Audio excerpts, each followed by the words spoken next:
You're listening to the Cancer Assist podcast, hosted by Dr. Bill Evans and brought to you by the Cancer Assistance Program. Wherever you are in your experience, we're here to provide help and hope as you navigate cancer prevention, treatment, and care. Help when you really need it. Welcome to the Cancer Assist podcast. I'm your host, Dr. Bill Evans, and today I'm welcoming two guests to the podcast. Neil Johnson, who's the Vice President of Oncology and Regional VP Oncology at Ontario Health, and for the Hamilton, Niagara, Haldimand, Brant, Lynn. That's such a mouthful, but it's not a Lynn anymore, but it's the region. I think we get that. And Jennifer Smyth, who's the Director of the Regional Cancer Program for the same region. And also you have responsibilities in hematology, I gather. Seems like double duty and must be stretching people rather thinly at the Juravinski these days. But I think that is a challenge across the system in terms of numbers of leaders and practitioners and nurses. And so everybody's working very, very hard. What we want to talk today about is actually how Cancer Care Ontario plans for the services it delivers. And just as a way of background, I'm old enough to have been around for the very first Ontario Cancer Plan, which was done in 2005. And these are rolling 3-year plans. And I actually have a copy of it. So since we're on YouTube these days, I can actually hold it up and you can see this nice glossy booklet here that laid out a whole series of priorities. And in those days, the priorities were very much around a system that was under-resourced. It didn't have enough machines, it didn't have enough cancer centers, it didn't have enough people, and it didn't have enough guidance for how to deliver quality patient care. And so there were action plans built around all of those items. And subsequent to that, a progress report came out in 2008, 2009, which actually showed that there was significant progress made against all of these issues. There were plans for 6 more cancer centers, for example, in the province of Ontario. So there's been a lot of benefit out of these plans, which now we're up to Plan 6.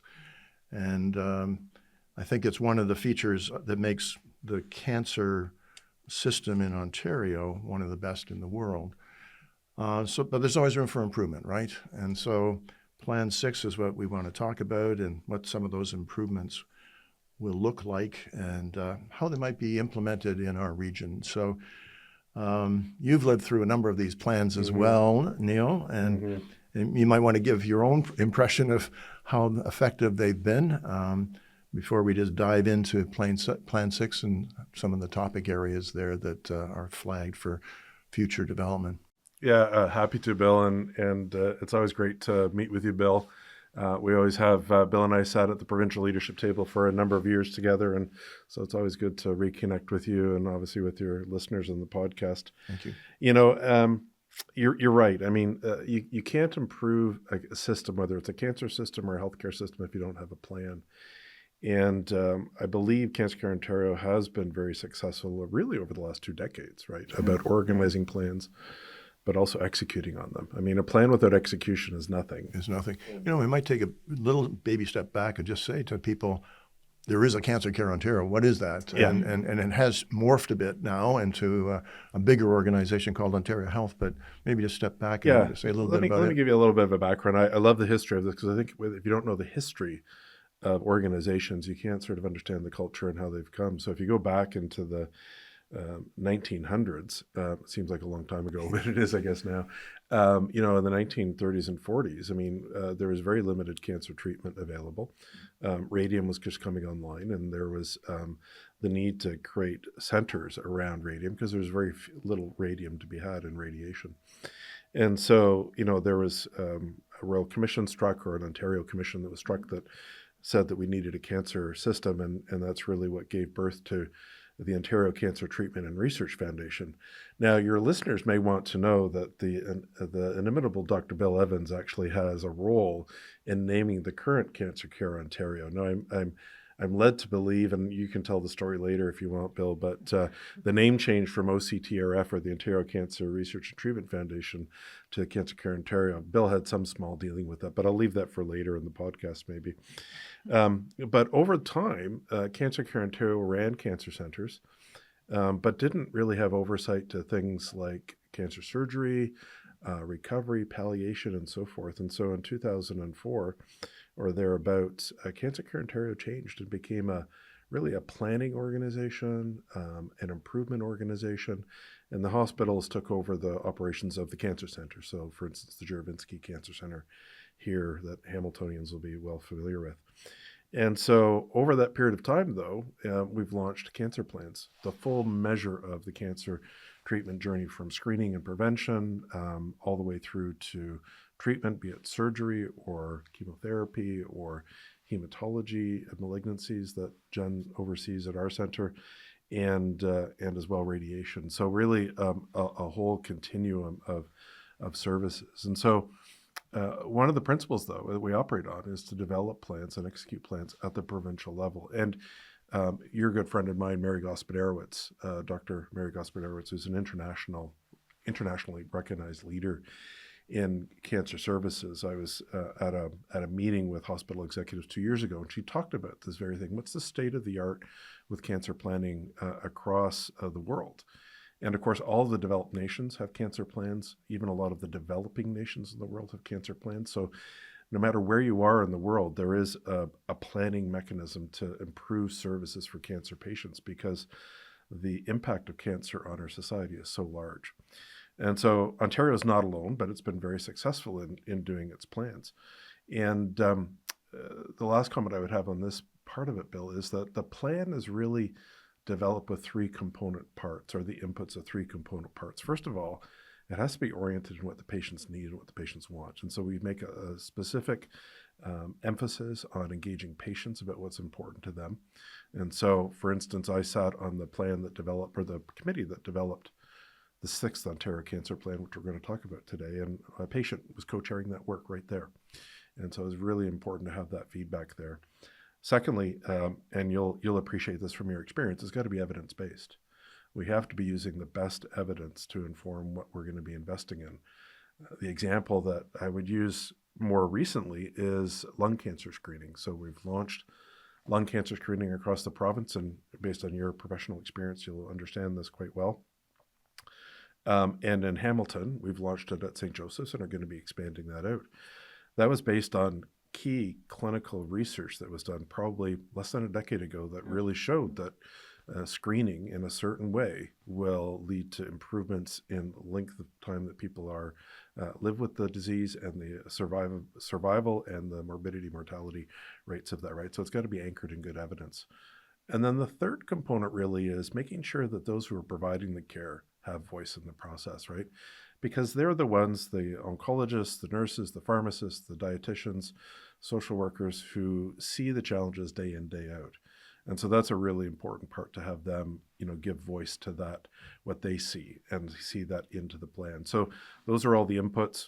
Lots of other things go into it, but that's sort of how we approach the planning process. And I think that's really important for our listeners to hear, because one of the outputs is, in fact, that this is a provincial system. So in the end, the care given in each of the cancer centers, and there are 14 of them, is pretty much the same. There are some specialty areas. Things have been rationalized to some centers just because they're infrequent, and the volume is important to have the expertise concentrated and produce the best outcomes. But I want people to know that there's planning for the whole system, and that there's quality built in across the whole system, so they can be confident whether they're seen in Niagara, seen in Hamilton, seen at Princess Margaret Hospital. At a care level, they're going to get equivalent care because it's all evidence-based, and we're all trying to drive towards better psychosocial supports and other quality elements that would make for an excellent care system. I was just noticing at the bottom of the 2005 plan that's driving quality, and I think that driving quality, that idea has been there from the beginning, and we're still driving quality, accountability, and innovation throughout the Ontario system.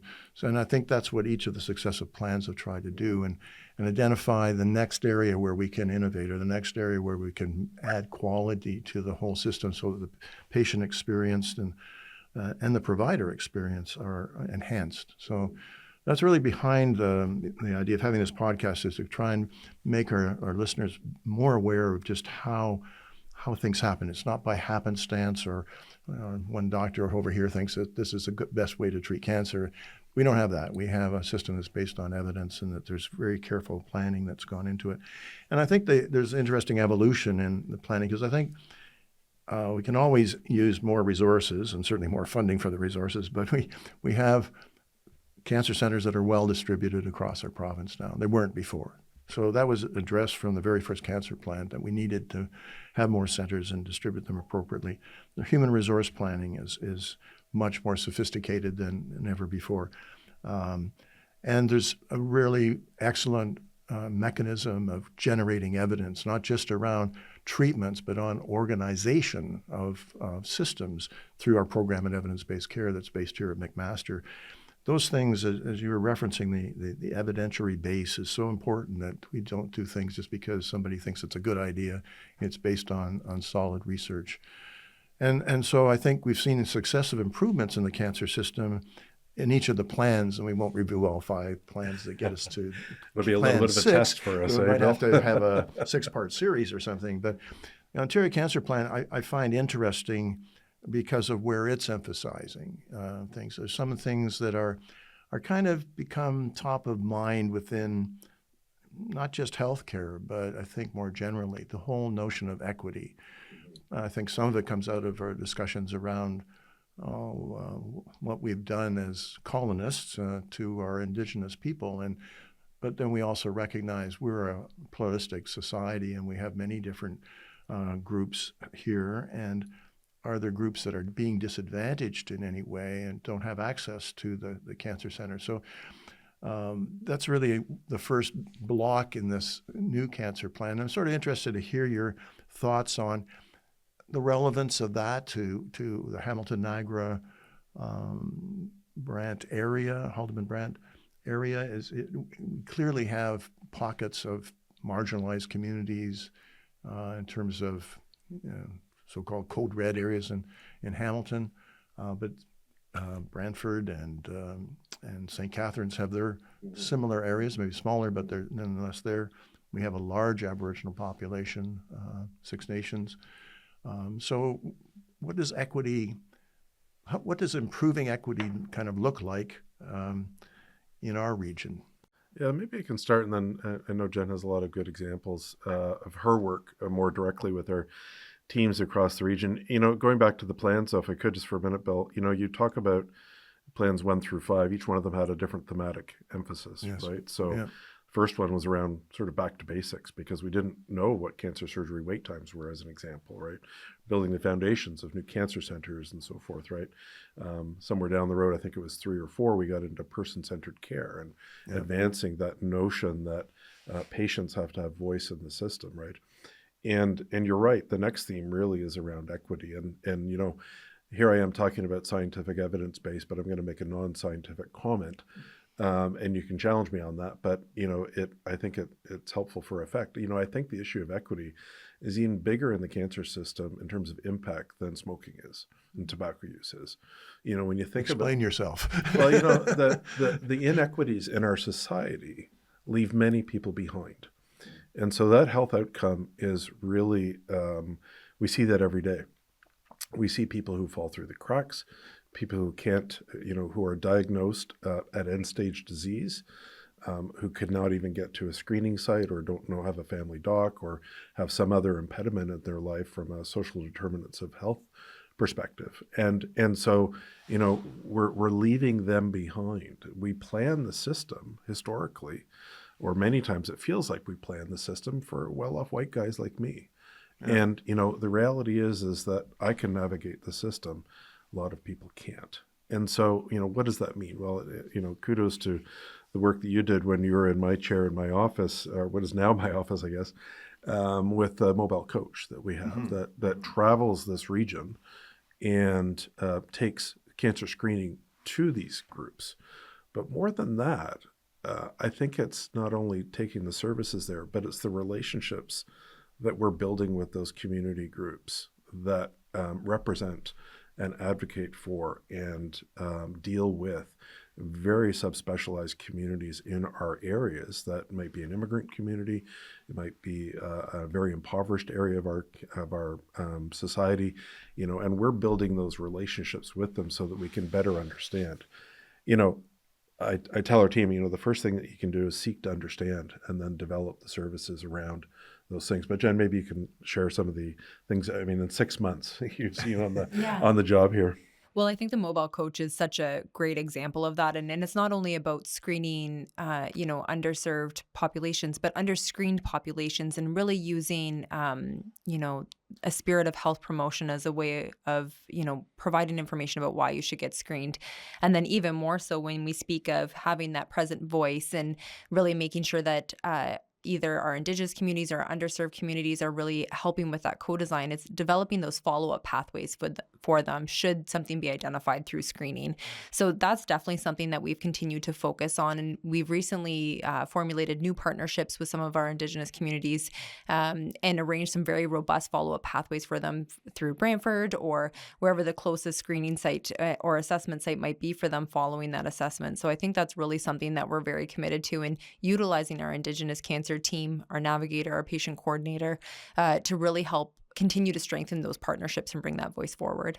A lot of it's building trust with these That's communities. right. And if you come from a foreign country, you have no idea what the health system's like in this country, how you're going to be treated, how to begin to use it. Mm-hmm. How do you present yourself? To whom with your complaint? Should you present yourself? So I'm sure it's a very frightening experience for them. And the fact that the coach goes out and visits these different areas and people talk to each other and they start to realize that they're good people, they're there to be helpful, they answer questions, et cetera, and they don't just promote the screening. I know they promote smoking cessation, That's which right. I'm very pleased with. We're always doing that, Bill. We're always doing that. As someone who has to lead that in the province, I'm happy to hear that. It's terribly important. But one of the failings of the healthcare system, it seems to me, is the failure to reach out. Mm-hmm. It's been healthcare organizations, hospitals, medical arts buildings, doctors, private offices. They sit there and wait for people to come to them. It's worked pretty well in a small population. We weren't perhaps as multicultural and so on. But we have to go the reverse direction, because we leave people behind, and they're the marginalized people. And I saw that quite dramatically in moving between Ottawa and the Cancer Centre here in Hamilton. Because the population we serve in Ottawa is a pretty well-educated, pretty well-insured, pretty information-averse group of people, very demanding. And the results that Cancer Centre gets in terms of the outcomes of treatment are better than are seen in Hamilton. Not because of any failings of people or equipment or knowledge in Hamilton. It's every bit as good as in Ottawa. The difference is that people come later, and it's because there's a large group in the inner city and elsewhere that don't know that spitting up blood's a bad thing, or that those cramps they're having in their belly should be looked into. And having a coach going out, maybe it needs to be more than a screening coach. Maybe there's another kind of model that's similar, but reaching out to those communities that's helpful. Anyway, it's just I think Bill, if I can just add to that, I think you're right. I think it's a philosophical approach that needs to change, in which we're trying to initiate change. And that's cultural too in the health system, right? People come to a cancer center, they come to a hospital. Well, the destination should not be the hospital. Now, there are some things we have to have in the hospital, like radiation equipment's not going to go on every corner, but we need to be thinking about how do you best take care to those individuals. And Bill, this is not just an equity issue; it's a quality issue as well too, a capacity issue. Some of the things that we're starting to talk about, and one of our physicians has a major, almost $5 million research grant to take a look at this, is how do we do major treatments in people's homes with remote monitoring. So in Jen's area of hematology, which is, again, the Juravinski is one of only 3 centers in the province that offers full service blood cancer treatments.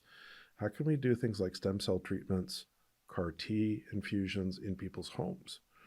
Now, exactly, your eyes are going, wow, that's interesting, but that's not so much an equity issue, but it is an issue of maximizing the capacity of our system. But it just illustrates that we do have to think differently, whether we're approaching equity or sustainability or capacity. We need to be thinking that the hospital is not the only place to provide care, or the doctor's office, or the clinic, as you will, right? Yeah, got to think outside the box, and back to driving innovation here. Yeah. So that's a very important discussion, and clearly the equity issue is prominent in OCP 6, as are a number of other issues, and maybe move on to the one that's next to it on this little placemat. It says improve patient care partner and provider experience. It seems to me I continue to hear very positive feedback of the patient experiences at the Juravinski. Some of it starts with having somebody at the front door, someone who opens the car door and welcomes you, and if you're a newcomer, first visit, takes you to the information desk, gets you started. Some of those little things really do improve the care experience. And I like to put a pitch in for the Cancer Assistance Program. I think it improves the care experience by providing some free transportation, by providing equipment needs that help people be safe in their homes and so on, and other supports. But what else are we thinking about now in terms of innovations to improve that patient experience? What do you hear from patients and their care providers, their family members, that they feel would be make a better experience for them? Jen and I are trying to figure out who's going to go first. We're all chomping at the bit on this one. Go ahead, Jen. Yeah, so this is a big one, and was one of the things that we first turned our attention to as we started looking at utilizing some of the feedback we had received from our engagement sessions that had actually started before I began in the role. And I just got the fun task of formulating all that data together to try to organize it into some themes. And one of the things that came across very loud and clear, both from our patients and from the providers, was that, the biggest pressures that they face is that 2-week wait before they actually see an oncologist. Our practitioners in the supportive care side, psychosocial oncology, they say that they're fielding large volumes of calls where patients are just feeling lost and they're feeling anxious and they're just waiting for that unknown. And then from the patient perspective, their descriptions of their experiences while they're waiting for that initial consult, it sticks with you. And, if you've ever been the loved one or a patient yourself in that waiting period, it's tough. So what we're looking at from that perspective, while we're trying to improve the experience for both patient and provider, is how do we create some more peer-to-peer type support mechanisms? And, we think about our partnerships with Cancer Assistance Program or Wellwood or any of our other community agencies. How do we leverage those external partners, bring them in-house, look at how we can actually formulate some really robust pathways for patients to get support from patients who may have experienced something similar to what they are currently going through. One, to alleviate some of the pressures on the teams to make sure that they have capacity to really wrap around patients once they've had that appointment and they receive their diagnosis, and for the patients that are in that waiting period as well. So that's definitely something that we're turning our attention to that would hopefully have a twofold impact. Just building on that, I think the healthcare system has underplayed the resources and the importance of patients who are people who have a disease, finding community. And so I use the word tribal. Humans are sort of tribal creatures, right? We're part of a team. We're part of this. And when you get a cancer diagnosis, all of a sudden you're isolated. You're on your own because you have no one that perhaps who has the same issue that you have. Yet there's hundreds and thousands of people out there who have the very same issue that most of these patients have, right? So how do we build that connection? Healthcare, I think, has said, hands off, we're the experts, we're going to do all that for you. But yet patients want to talk to just somebody about their experience, want to know that there's somebody like me. And I think that's where, we're thinking about we're not going to build those relationships, but how do we facilitate that to occur? I think the other part in this around experience is, how do you make it easy for a patient or an individual, a community member who has cancer, to find those services, right? So, as an example, CAP is just down the road. We've got some services in the building. I'd love to have a community mall in the Juravinski where people, who are facing a diagnosis, first off can see, oh, here's the 10 different programs. Here's the 10 different community agencies that I can tap into, right? And so how do we do that in an integrated way? How do we integrate the services of the Wellwoods and the CAPs and the other folks into our operations? Because right now it's all handoff based. Go down the street, talk to Deb and her team, go down to Wellwood, see what they are, right? How do we integrate that better, right? And, I think that's a philosophical approach that we have to have in the cancer system, that we don't need to do everything for everyone. We can't. We do good at radiation and surgery and chemotherapy, but we're not good at the stuff that other agencies do. And so how do we integrate them better? How do you have that shopping mall that makes it easy for people to find their way? Well, it also touches on another component of the plan, the integration That's right. of the various care partners. And actually, I think integration or integrated or some variation on that word appears like 5 times on this plan. So clearly, those who drafted the plan thought that was an essential direction. And I agree, because what you constantly hear from patients is that the system, non-system, is fragmented. And just as you're describing, is kind of this disjointed piece. Your idea of some sort of mall where all the different players that could provide various supports were visible, easily accessible, could be registered to the services that particular group provides, is a great one. It just takes a bit of money and time and collegial relationships, which I'm sure are already built. One of the other things that I recall from my experience at the Juravinski is that in that 2-week period, they have no concept of what a cancer center looks like. That's right. And they also have no concept of what radiation, if they were going to get it, was going to be like, what a radiation machine looks like. No concept of these things. And we actually created a virtual tour, but it was a guided tour. I don't know whether that's still available on your website or not. We've got to redo that, Bill. And I've had some experience with this in past lives, and one of the most powerful things that I've found is having patients, both present and past, do the education of other patients. So this is the tour through the center. This was my experience. In my past life, in our nephrology program, our dialysis program, right, we would have patients teach other patients around the different types of dialysis treatments, which you know as a clinician, they're very different, right? And patients have to make a wise choice.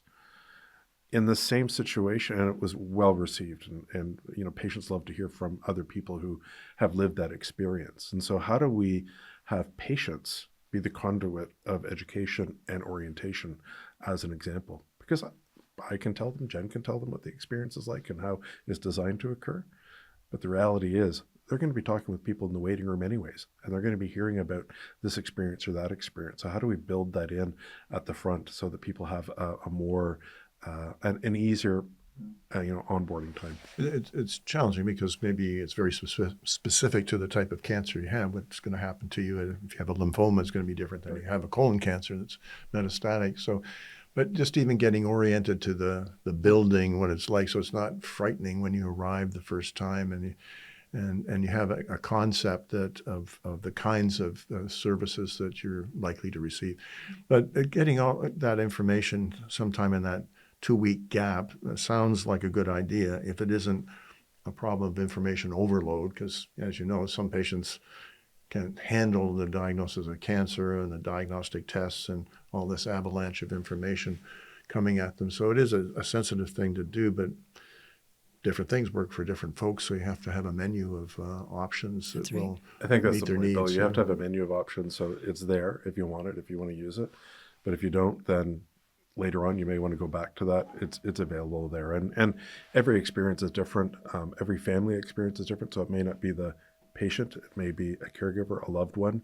Again, if there's language barriers potentially, right, an elderly immigrant person who has language difficulties, maybe it's the son or the daughter that's doing it. So we have to think about, I hate to sound like a marketing person, but multi-channel type of environment that we can serve our clients better. Well, for our listeners, you can see that there are a lot of things on this Cancer Plan 6 that are going to be challenging to implement, but it's great that people are thinking about it. We're going to take a little break now, but we'll be back and talk about some other aspects of the plan in a few minutes. We'd like to take a moment to thank our generous supporters, the Hutton Family Fund and Banco Creative Studio, who make the Cancer Assist podcast possible. The Cancer Assistance Program is as busy as ever, providing essential support to patients and their families. We remain committed to providing free services for patients in our community, including transportation and equipment loans, personal care and comfort items, parking, and practical education. These services are made possible by the generosity of our donors through one-time gifts, monthly donations, third-party fundraising, corporate sponsorships, and volunteer opportunities. Visit cancerassist.ca to see how you can make a difference in the lives of cancer patients and their families. We're back with Neil Johnson and Jennifer Smyth talking about the Ontario Cancer Plan 6. And we've talked about several of the pillars in that plan and what plans are unfolding in our own region to implement some of the aspects of the plan. And one of the things that's is a challenge facing care providers in the cancer area is the incredible increase in new therapies that are effective and the need to adopt them, but at the same time there's resource impacts and cost of drugs or new radiotherapy or other approaches, the demands of training individuals to be able to deliver the care closer to home. So it's a complicated issue. And all of this is informed by cancer clinical trials, which we've talked about in podcasts previously, but basically clinical trials are simply testing new therapies, first for their toxicity, what's their tolerance in human beings in an early phase, so we call it phase 1, then moving on to see where it's effective, what type of cancer, and then comparing it to the current best therapies to see if it's an improvement on them by either combining it with the existing best or perhaps it's a singularly better treatment than anything we've had before, and that'll be a phase 3 trial. So there's a way of introducing these new treatment approaches, and it's wonderful that they're happening, but it's also really hard for cancer centers currently to get up to speed quickly and integrate them into existing, already very busy chemotherapy suites, radiotherapy suites, et cetera, and have sufficient people trained and available to administer them. So that, I'm sure, is heavy on your minds right now in how you do that, and maybe hear your thoughts, because I know expanding access to clinical trials is important to the Juravinski. It always has been in Hamilton. I think that's part of McMaster's philosophy of being an innovation area. But that creates certain stresses on the institution as well. So expanding clinical trials and adopting new approaches, and while maintaining a system that's sustainable. Boy, what a challenge you guys have. I'm glad I'm just asking the questions. Just another day at the office, Bill. Just another day at the office. Maybe I can take a stab at shedding some light on that. And then Jen, in her role of overseeing our complex malignant hematology program, has, I think, some really good case examples. You know, Bill, you've grown up in academic hospitals your whole career. I have worked in academic hospitals my whole career as well, too, and we know the value that teaching hospitals have in carrying on research. And, you know, the clinical trials one is really important to me and to our program. I've said to our teams, we are a research-intensive cancer center, full stop, end of sentence. And so that means really doing things seriously around that. And so our transformation plan for our clinical trials, we'll hope to see it grow by 100% in the next couple of years, right? So in terms of the numbers of trials, the number of staff, the numbers of researchers, the number of projects that are going on. And that takes a lot. There's a lot of moving parts to that. And it's not all working well right now. But we want to do that for a couple of things. You know, there is the contribution to science and research, and that's fair. But it's beyond that as well, too. This is also a quality of care issue for our patients, right? Sometimes, there are diseases that don't have effective treatments, and the only way that a person can get a hope of a longer life and a better life is through clinical trials of a new agent. You know, when I was in London, I met with our patient family advisory group, and I asked them, what do we really need to be good at as a cancer center? And everyone had their own interesting answers. But one of our patients, who was a myeloma patient, said, Neil, you need to be really good at research and clinical trials. And I asked him about that afterwards, and he said, there's no cure for my disease. You know, my life depends on your doing well in clinical trials. So that has always motivated me, Bill, and you know, it does you and our teams. But then that leads into the interesting conundrum that you're talking about, right? You know, we have successfully treated or studied different agents, different molecules, and now they're in practice. How do you cope with every second week we get emails with this agent has been approved and this indication and so forth. And it's not just like writing a prescription for the drug. There's training involved, there's resources involved as well too. And we also have the capacity issues because previously cancer treatment, you'd go through treatment and then you'd stop treatment and you'd wait to see how things went and follow up. Most of our treatments now are ongoing for the rest of someone's life. And so that's a good thing because people are living longer and better, but it is also resource intense. So our systemic treatment suite, as an example, has grown in volume by 50% over the last 4 years, 50%.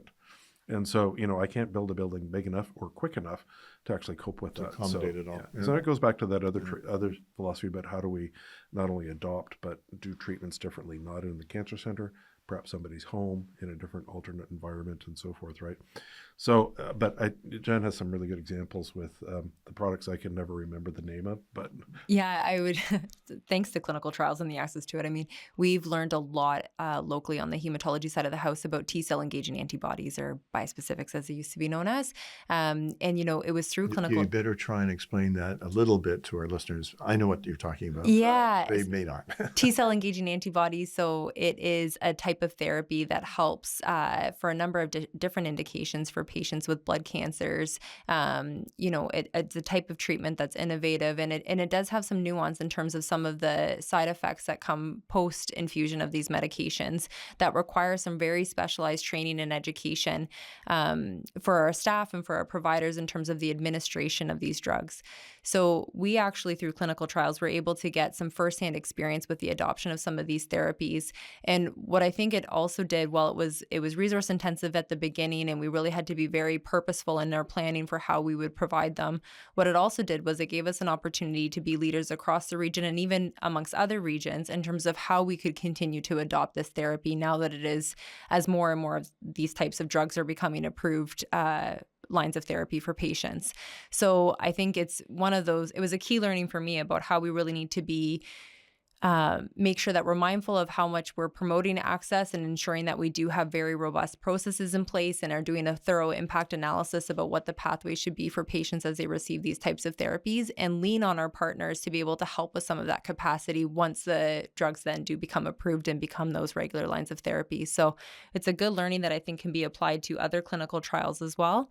And it's something that we need to continue to turn our attention to as we plan. So in these agents, Bill, as an example, the monograph or the instructions would be that when you get this medication, you've got to be admitted for a week or 5 days, right?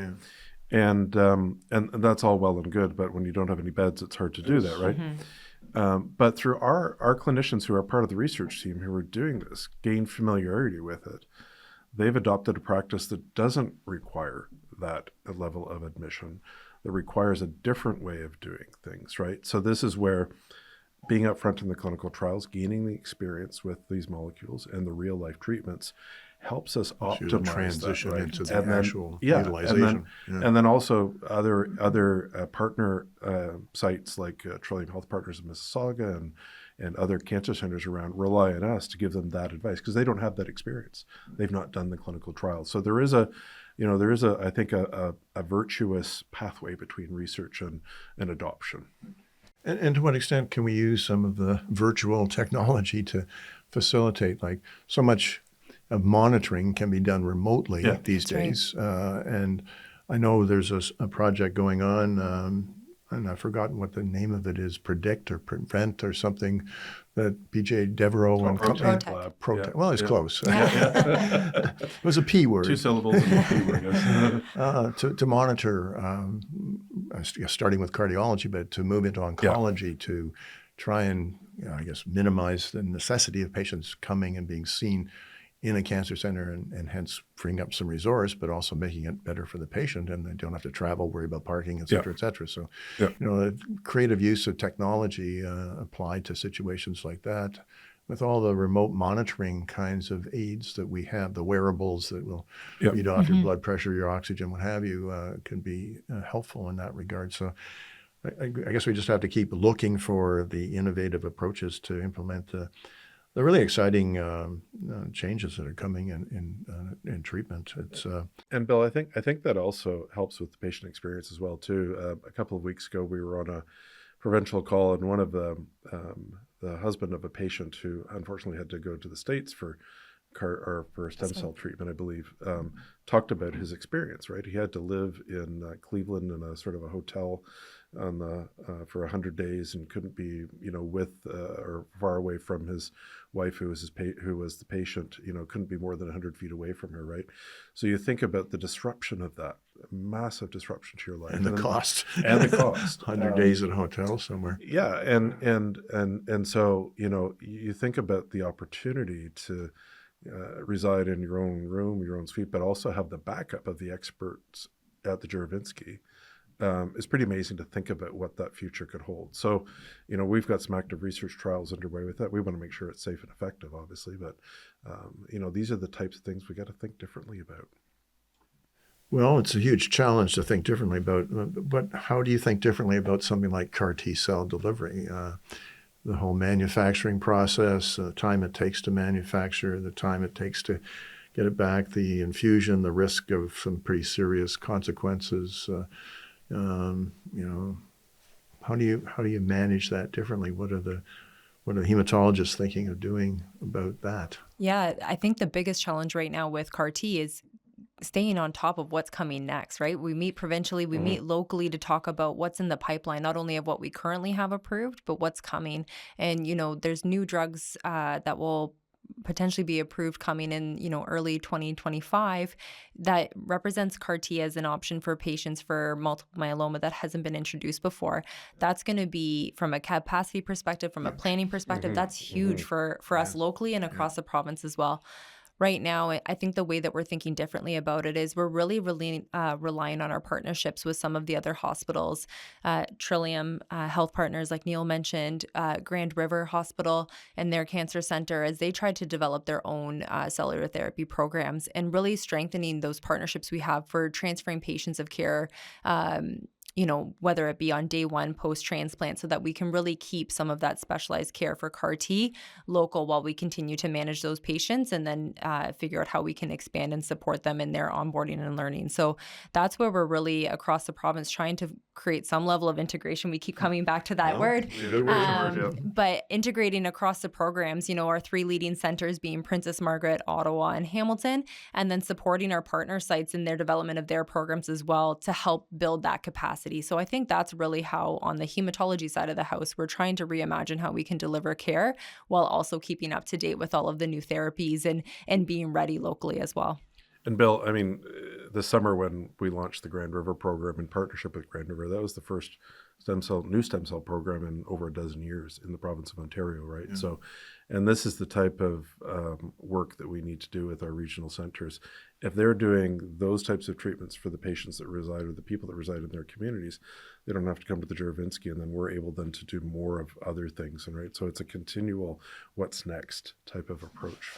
Yeah, for many years, the Kitchener-Waterloo area referred their complex hematology here, and so the extent that they can have capacity locally, it offloads our center. It's good for patients to have the care in their own region, and so it's a win-win.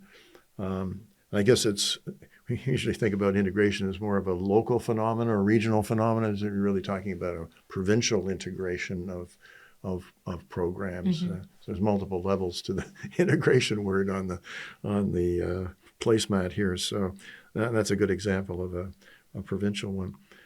Maybe just wrap up with some talk about the quality of life of Ontarians being improved. That's the 4th of the pillars in this cancer plan, and what that sort of means at the local, the regional level.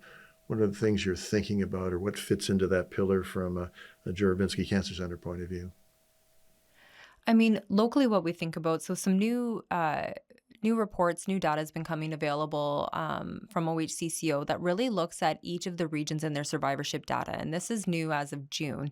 And now they're actually seeking some feedback in terms of how we can utilize that data to inform practice. And it's really interesting to see, how we compare against our other regions from a survivorship perspective when we really look at that.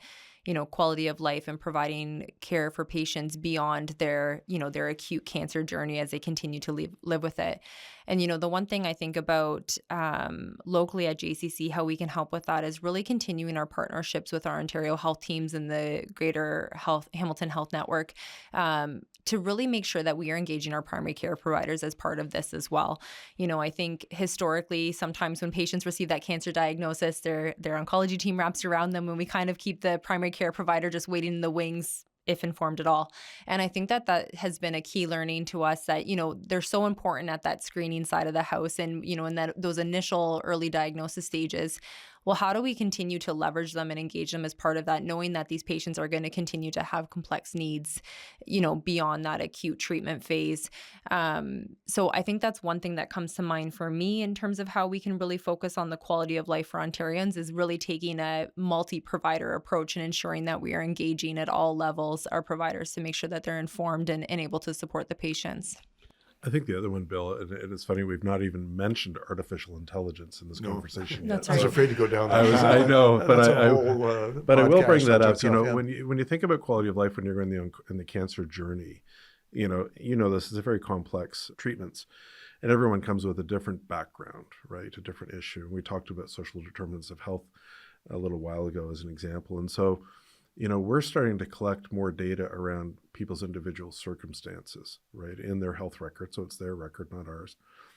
But then how do we use artificial intelligence tools to identify people who are at risk in their cancer journey? A risk of being lost to follow-up or maybe risk for, we talked about with CAR-T, with, specific side effects.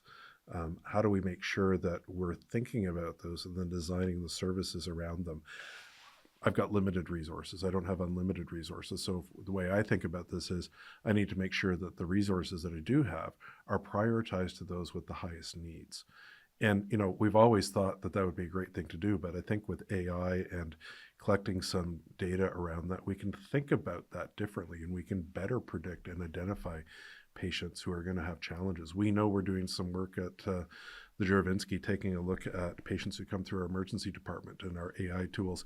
Can that predict people or identify people at higher risk of readmission after they come back, after they get discharged, as an example?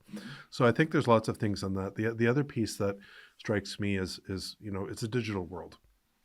We have MyChart app, which connects patients, and we are just scratching the surface of that.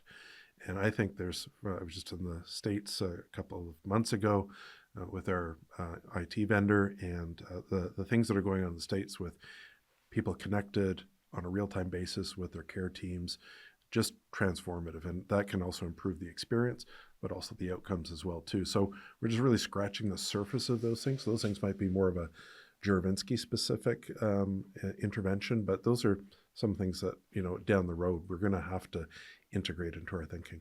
One of the things that comes to mind, and I was frustrated by when I was in the role, was trying to fully implement the power of the ESAS, which is the Edmonton Symptom Assessment Scale, which, gives you some rating of how much pain, discomfort, anxiety, depression a patient's experiencing.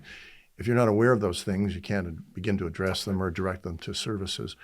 And there was sort of seemed to be a reluctance to, partly on patient side, to complete the instrument, partly on the side of providers to use the instrument.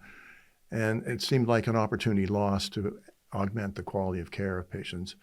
I don't know how it's going across the system right now or specifically at Juravinski, but it may be an area where AI could also be applied to make, flags appear that really directed people quite automatically to services, so that there's an opportunity to address whatever is impairing the quality of life in a more effective way. So, yeah, I hope you're doing better than I did with that. Well, I think the whole province is taking a dip, but we're at the top of that bad dip province. We're doing not too bad, but it's interesting, Bill. I mean, ESAS is a great tool, and it's really just a data collection tool, right? Yeah. How's the patient doing, right? Yeah. And I think in this day and age, this was only 10 years ago that we started this, right? But in this day and age, there are different ways to get at that data. But to your point, we need that data to effectively serve those that are seeking our care. That's what it comes down to.